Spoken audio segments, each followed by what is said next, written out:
শিক্ষার্থীরা, এটা কোর্সটিকার নতুন চ্যানেল যার নাম হচ্ছে কোর্সটিকা ফর স্টুডেন্টস। তোমাদের প্রতি অনুরোধ রইল, তোমরা প্লিজ এই চ্যানেলটি সাবস্ক্রাইব করে রাখবে। আসসালামু আলাইকুম প্রিয় শিক্ষার্থীরা, কোর্সটিকায় আজকে আমি আলোচনা করব তোমাদের জীবন ও জীবিকা মূল বই থেকে 155 নম্বর পৃষ্ঠা নিয়ে।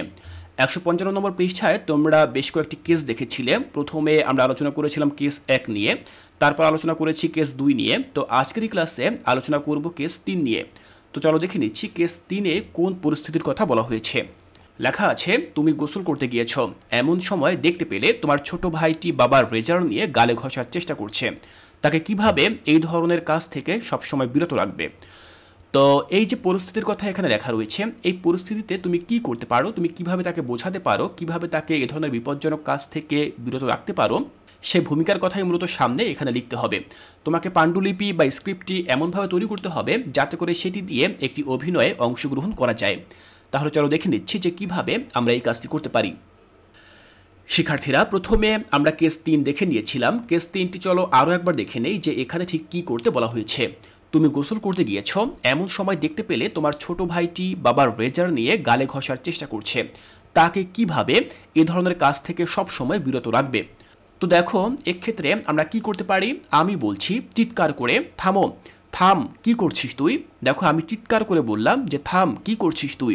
তখন ছোট ভাই রেজার হাতে নিয়ে, বাবা এটা দিয়ে গাল ঝাড়ে, আমিও তাই করব। তখন আমি বললাম রেজার ছোট ভাইয়ের হাত থেকে ছিনিয়ে নিয়ে। দেখো, কখন কি করতে হবে, কীরকম এক্সপ্রেশন দিতে হবে সেটিও কিন্তু আমি ব্র্যাকেটে লিখে দিয়েছি, কারণ এতে করে তোমরা বুঝতে পারবে যে তোমরা অভিনয়ে কিভাবে বিষয়টি উপস্থাপন করতে পারো।